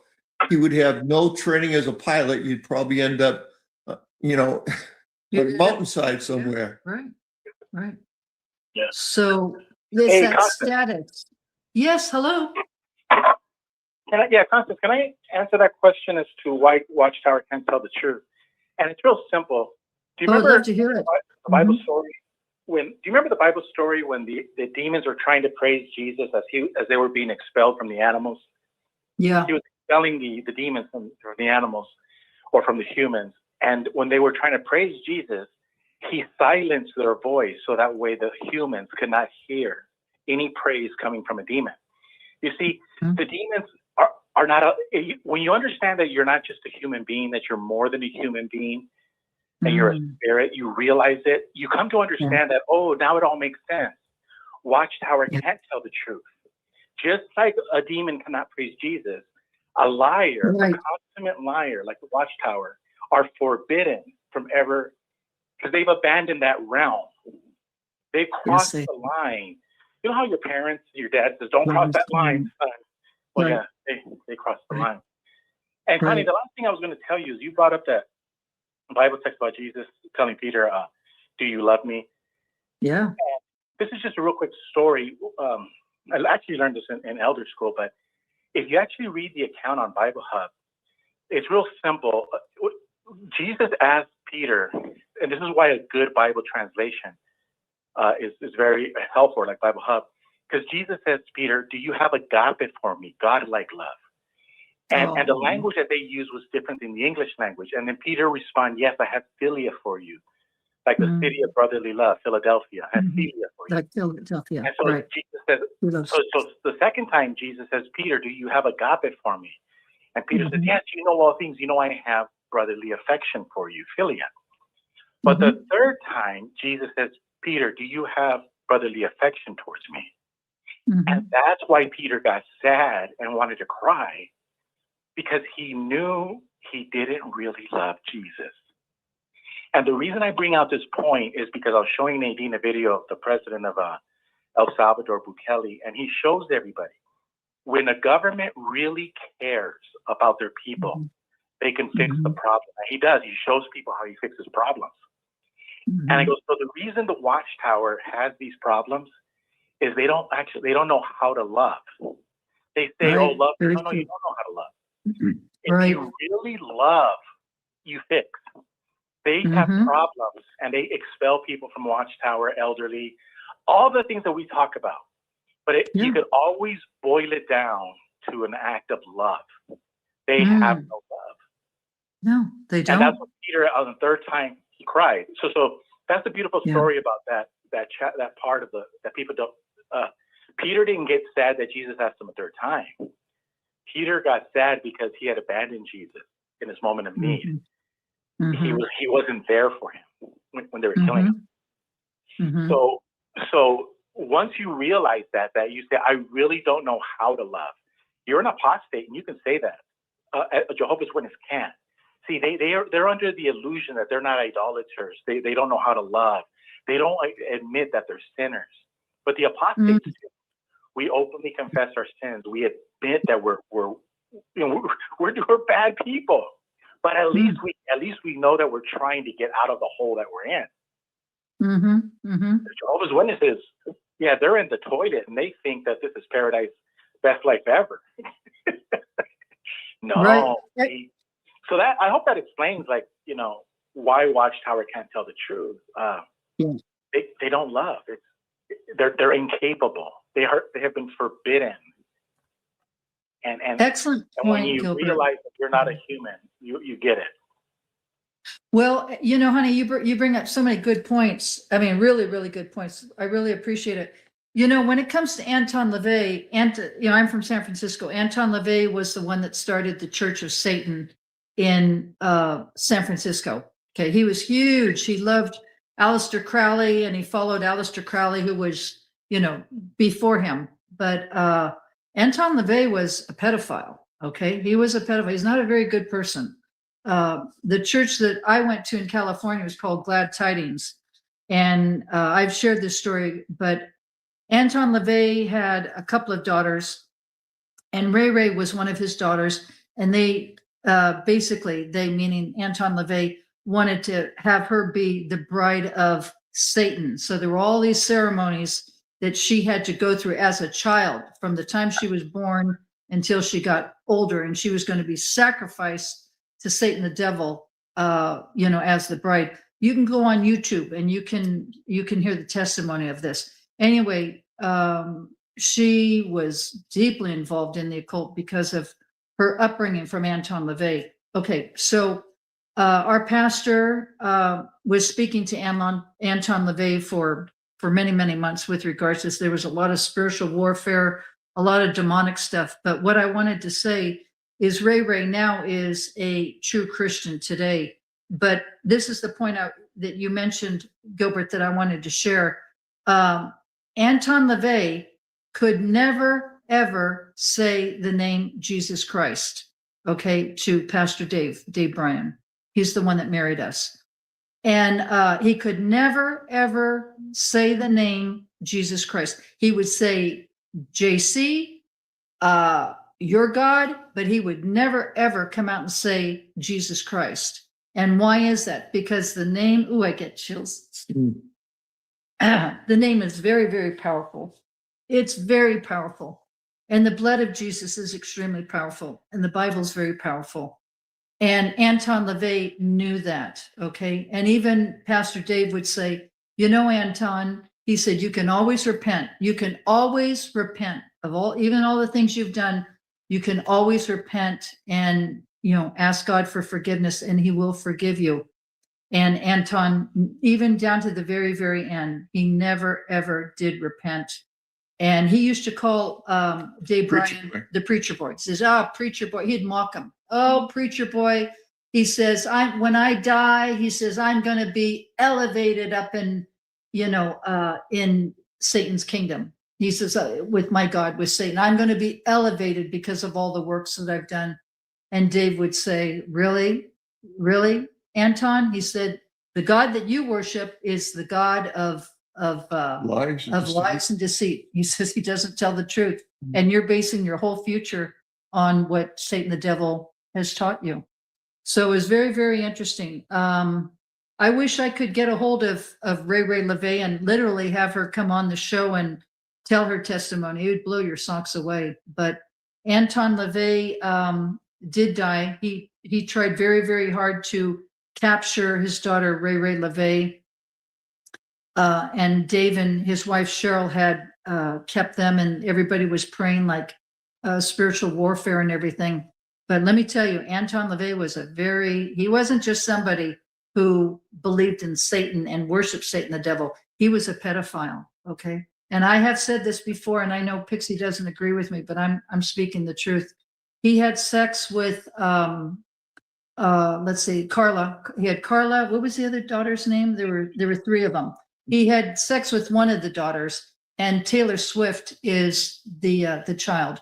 So Taylor Swift is, Anton LaVey was her father, but Anton LaVey was also her grandfather. And that's a fact of life. That's an absolute fact of life. Yeah. So Constance, do you see now the connection? Like Jehovah's Witnesses don't believe that when you die, the spirit lives on, and they paradise earth because they're fleshly people. And what you and I are talking about is that once you abandon that type of thinking and you realize that there's more to this human existence than what meets the eye, right? You start seeing things from a different perspective. And that's why the Jehovah's Witnesses have this problem. And a lot of you and I, we all are like, why can't you see this? Because they're still fleshly. This is why when he was on earth, he was trying to help you understand that hey, yes, you're a human being, but you're also more than a human being. There's more to this body. And so he was trying to elevate the human, whereas the Jehovah's Witnesses are always trying to keep the human on paradise earth. And Jesus is like, no, there's more. There's more. He's elevated. And so once you start learning things from the spirit, then you're like, well, you know what? I don't need to obey laws. I don't need these laws, rules, regulations. because you do Mhm. everything out of love, not out of fear, like earthly Right. things. Right. You're totally right about that. You're totally right about that, Gilbert. Yeah. Watchtower, Watchtowerites, like Anne Marie would say, they're just inside the box. They're, following all the rules and regulations from the governing body members. And they think that's all they need to do. But you know what? They're not even real Christians. And I know that's a very powerful statement, but it's a true statement.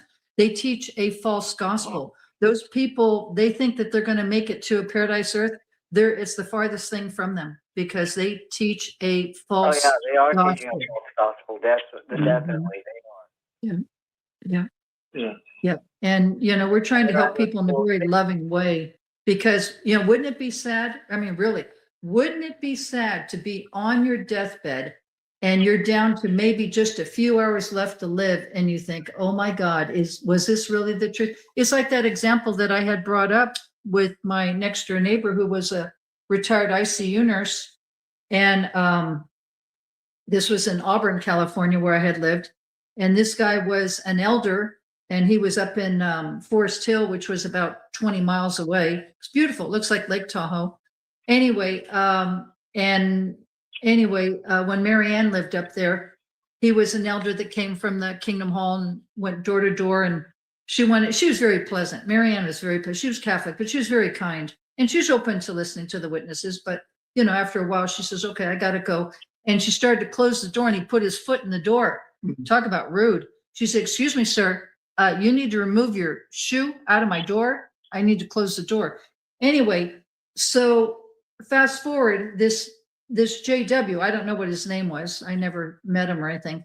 He was an elder and he's dying. He's dying of cancer and he's in ICU in the hospital in Auburn where Mary Ann was there for 26 years. And anyway, it wasn't difficult to recognize Mary Ann because she's got a New York accent, got to park the car and go to the store, So my name's Mary Ann. And so he recognized her. And of course, she's a nurse. She's reading the chart where he's from. And she recognizes him. And he's a JW. And he's dying. And she's his nurse. And anyway, what ended up happening was after the wife left, and Mary Ann would always wear a cross. She was very proud of Jesus and, her faith. And so she's, there and the gentleman, I don't know what his name was, but he said to Mary Ann, he said, I see you have a cross. She said, yes. And he says, you're a Christian? She said, oh yeah, I'm a Christian. And anyway, he basically came to the point in his life that he knew he was dying. He was in hospice and his wife was not there. No family members were there. And he wanted Mary Ann to talk to him about Jesus Christ and what salvation was all about and, how he could repent and follow Jesus. Mm-hmm. And it's very simple. It's just the sinner's prayer. It's very simple. But anyway, when Mary Ann told me this years later, I said, hey, Mary, I bet you his wife wasn't there when he had that conversation with you. She said, oh, no. And I said, oh, yeah, you better believe his wife wasn't there. So I said, so did you do the sinner's prayer? And she said, yep. And I said, and, he was really at peace. She said, oh, yeah, he had the peace that surpasses all understanding. And then shortly thereafter, I don't know how long, but shortly thereafter, he did pass away. So my point in sharing this story with you is that, he had been an elder for many years, probably loved all the attention, probably loved all the accolades and everything. But, deep down inside, he had questions and he didn't believe it, but he couldn't fade. He didn't want the disgrace for himself or his family. And I really do believe that God brought Mary Ann of all nurses, because there's a lot of nurses in ICU at that hospital, but he brought Mary Ann and him together, for that special moment. And I don't believe there are any coincidences with God. I believe that happened the way God really wanted it to, because, he looked at people's hearts. That's what it's all about, is a person's heart. Mm-hmm. So that's an experience I just wanted to share with you. So any more comments or anything, Rich? I think maybe we'll finish at 8 if you're okay with that. We're good at 8 and we've got about 7 more minutes. So especially if you've never commented on 6 screens, be a great time. If anything that we're talking about interests you, go ahead. Go ahead, brother. in. Say again? I'd like to interject. Yes, hi. This is brother from Hawaii. Hawaiian. Constance and Rich, it was Yes. an honor meeting both of you. Remember? Thank And you. Rich, I want to tell you, brother, you look like $1 million, man. You look fantastic, brother. I'm going to take you every place I go. You look like you're my age, man. And That's so where'd you cute. get that Where'd you get that beautiful hat, Rich? I got to get me one of those. Where'd you get that beautiful hat? Got this at the Rick's convention up in Tewksbury, He was Mass. there too. He's being silly. Oh, okay. Yeah. Well, that's Yeah, right. You were well, there. Well, That's right. You brought us up. Yeah, that's Yeah. right. Thank you. Yeah. I gave one away, so I need to get another one. Oh, yeah. You need to have one as a memento. Oh, yeah. Well, we get definitely. 2 of them. So you got to talk to Rick because we're not Steve, we're not giving them away. I'm sure Rick still has some left over. But Rick, it's fantastic to see you looking so great, brother. I'm going to Oh. continually pray for you. Oh, And, thank you, I just honey. want to Thank interject. you. This is a little bit of humor, right in line with what you've been talking about, Constance. Yeah, honey. But you Mhm. know, all the wasted time Yeah. that so-called faithful witnesses Yeah. have stayed in that, God forbid, organization of Satan. And, you know, Mhm. they come out, they don't have nothing. And hopefully they will wake up to like, my gosh, I Yep. wasted so many years of my life. Right. Where Exactly. did it get me? It got me straight to poverty. So basically, Mhm. you know, me being a GI, just like Rich, Yeah. you know, one thing good about the Watchtower, being in it, you know, you're in a system, okay? Right. And to me, that trained me to be successful in my government military career and thereafter. Right. You know, you Right. got to read their materials, you got to digest it, you got to You follow regurgitate their so-called way, wherever it be the Marine Corps or the Air Force, et cetera, et cetera. But Yeah. I think it was Andy Rooney. This is the comedy part. He said, Yeah. life is like a roll of toilet paper. The closer you get to the end, the quicker it goes. And I then like that hopefully, expression. yeah, hopefully these brainwashed witnesses, well, my gosh, snap out of it. But you know, you're over 50. If you haven't had an income, you're basically up shit's creek without a paddle, you know? Well, that's it, honey. Yeah, so we got to really just feel sad for them, which I do. Yeah, of course. But, you know, just like you said, though, okay, Constance, I know a lot of Rick LeVay. If you're smart, you're going to study satanic worship. Yeah, Aleister Crowley and all these evil people. But let's go back to the beginning, okay? Satan, the devil, wants to destroy God's creation, which is, i.e., the human being. That's why all of these abusive, especially, I would consider the Jehovah's Witness the #1 top child abusive cult. Okay? And, you know, anything that is of the devil, they want to destroy the child.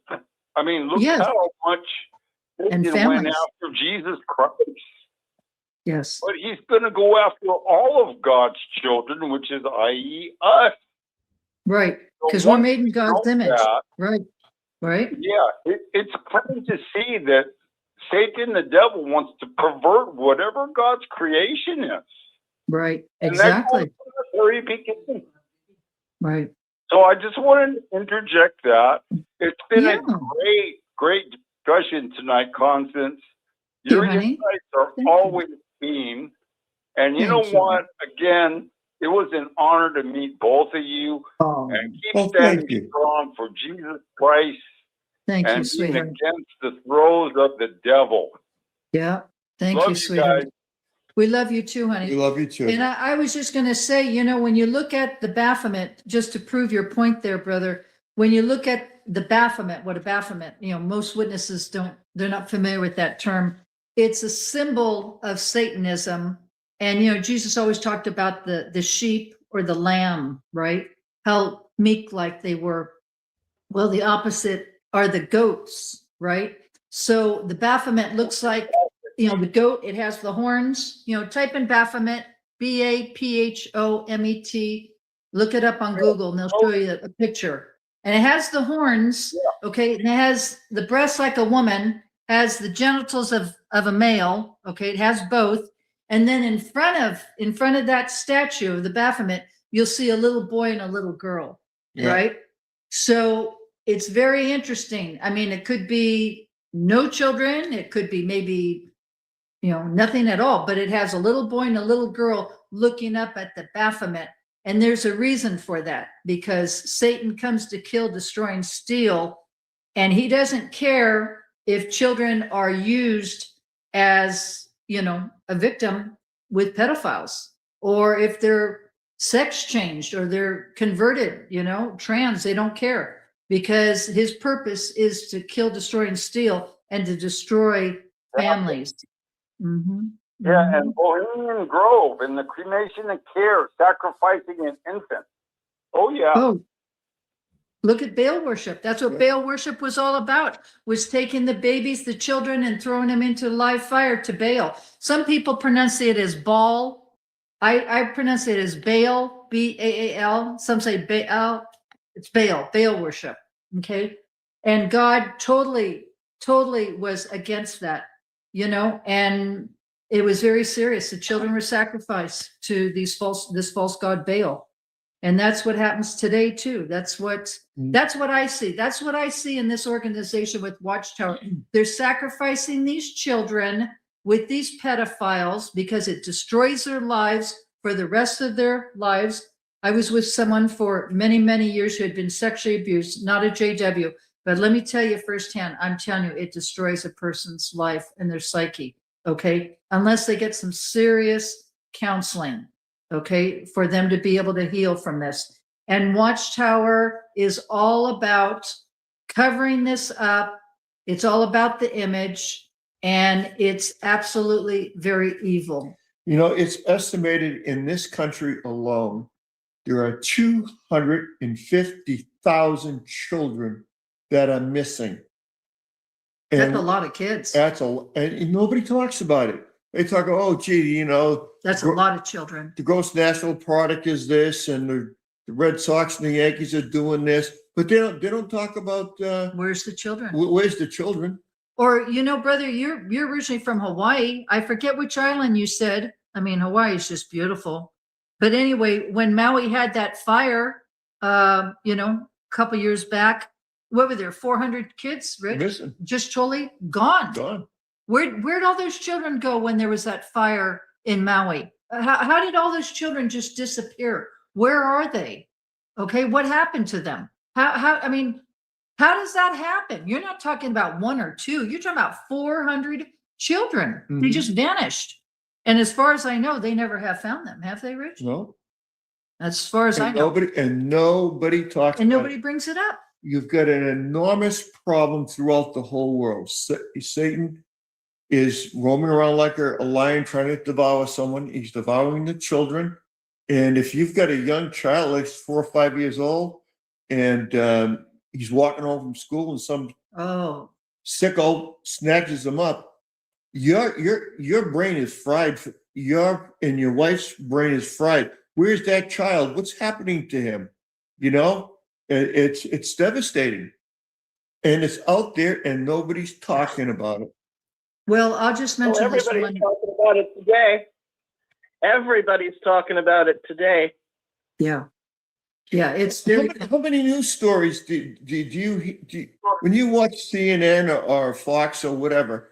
How many there's talks about what the government is doing in Venezuela and Greenland, and you know, and what's happening in Minnesota. But how many news segments are out there Mhm. about It was all the top these missing story children. today. Pardon me? And those files, that's going to be the story that keeps on giving. Well, I just wanted to say something because I know we're going to wrap it up, but I just wanted to say this because we do have a new audience, and maybe some of you have heard this, some of you haven't. But I'm originally from California, so this is interesting. Was very interesting to me.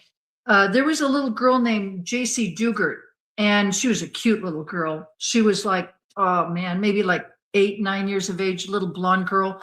She was in South Lake Tahoe. And that was not very far from where I lived when I lived in Auburn. That was 100 miles, about 2 hours away. But this was some time ago.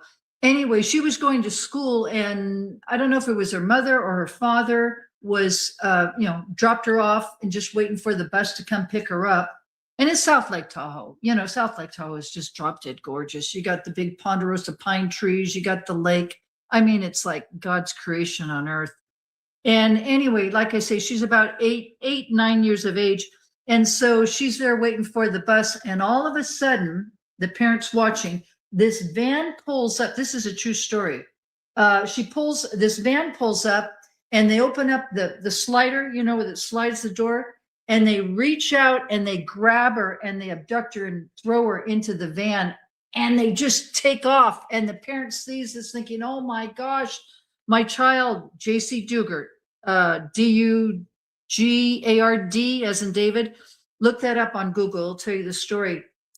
And they take off. And anyway, years go by, and the parents trying everything to find, the description of the van, and oh my God, where's my daughter? And who are these people? How could this happen? Anyway, this is where it brings it home. Okay. It was a husband and wife team, okay? The wife had been a JW. I forget her name, but she had been a Jehovah's Witness. And the guy, her husband she was married to, was a pedophile. Garagos? I don't know. Yeah. Wasn't it Garagos? Something like that. Anyway, they left. He picked her up in South Lake Tahoe and went all the way to the Bay Area, and he lived somewhere around Albany, El Cerrito. It's just, right around Berkeley, Emeryville area. It's on the other side of San Francisco. Anyway, he had JC there for years, and she was sexually abused. Now, he kept her in the backyard, like in a tent or a little building, and she never came into the house. Now, this guy was known as a pedophile. When that brother Donald mentioned this, he was a pedophile. He was a registered pedophile, okay? And he was on parole, and the parole officer would always come however often he needed to come and just check the house and make sure, everything was up to code, and there's no kids in the house, there's no kids' toys or anything. And this went on for years and years and years. And JC gave birth to not one, but 2 children to this pedophile. Okay. Anyway, she's like, like a trapped animal out in the backyard. And neighbors had heard this story. Neighbors had heard, like noise going on, talking. And then, the baby was born, and now she's got a baby she's taking care of. And then she gets pregnant again. Then there's another baby. And neighbors were very concerned, like, there's somebody in the backyard there that's, it's something strange. Well, nothing was done about that, okay? Until one day, this pedophile, I think his name was Garagos, had JC's 2 daughters, which were his daughters, right? He was a pedophile. And he took them to, I believe it was UC Berkeley. And he had to go to UC Berkeley for something. I don't know what. Berkeley was not very far from there. Anyway, and so there was a lady police officer. I believe there were 2 lady police officers. And they saw him coming through. And, the police officers, they can find out any information, right, on anybody. Anyway, so he gave his name and so forth. And they thought, what in the heck is he? He's a pedophile. What's he doing with 2 children? He didn't supposed to be around children. And so they thought, there's a serious problem here. So anyway, they ended up arresting him. This is a true story. And then they found out that J.C. Dugert had been his victim for many, many years and had abused J.C. And these were her children, which were his children. Okay. So he's serving time in prison. And then the wife, who was a stupid dingbat, who had been a JW, she was an accomplice, what do you say, accomplice to the crime. And so, yeah, she was in trouble legally as well. What her sentence was, that I don't know. But, you know, I just wanted to bring that out, that he was never a JW, but she had been. And she was an accomplice to it. Oh, this is where I was going. So when the van came to pick up JC, okay, they opened up the door and you'd think, how in the heck did they get her in? Well, they grabbed her and they put her in there. And then they used a stunt gun. Those zappers, Rich, what do you call them? Those stunt gun. Yeah, they stunned her. And so does that knock you out or what's that do, Rich? It incapacitates you. Your nerves are all shot. Yeah. And that's what they did. And they took off. So she, a taser, that's it. So she could not run.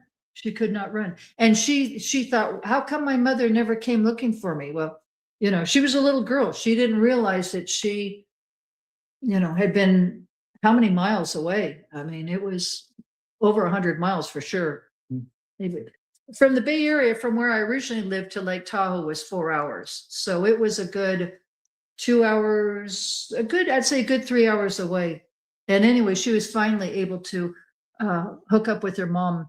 But one thing that really, really worked for JC for her healing was to be able to be around horses and to have that therapy with the horses. And apparently she's doing very, very well now. And she's a grown woman and she's written a book about that. But yeah, that's the story I wanted to share with you. So. Well, I thank everybody for tuning in to the Connie and Dick show. We're just delighted to have everybody, you know, come in and we can share, you know, we can share with you. I guess at this point, I'll say God bless and good night, and I'll turn it over to Rick. Yeah, we love you. Thank you so much for tuning in tonight. All right, Dick, we'll minimize that. Well, very good program. Very good program. More people were trying to come in the end, but that's good. You had a lot of people calling in from pretty much all over. We want to thank all those people that called into the program tonight, and we certainly wish Dick and Constance the best down there. They're getting some snow in South Carolina, if you can believe that. Yeah. So, yeah, you guys keep that fireplace lit and keep the wheels of progress moving. You're doing a good job, and we really appreciate it. Thank you, Constance and Dick. Thank you, Rick, for allowing us to do this on your program. Thank you. Well, you're very welcome. All right, we're going to end the stream there, but don't go anywhere. Friends, coming up next, we have a brand new AI video. I have not put it on YouTube yet. I have not put it up on Facebook. It's Rutherford driving his yellow Cadillac into Beth Surim. So you want to see that. That's coming up next. It's an exclusive. It's an exclusive, and this one is going to go viral. I can tell already. It's going to be a great, great AI video exposing the Watchtower. Well, stay with us. News is next. Stay on YouTube and Facebook and stay on our radio network. And now we're going to end it right here, and we'll be with you.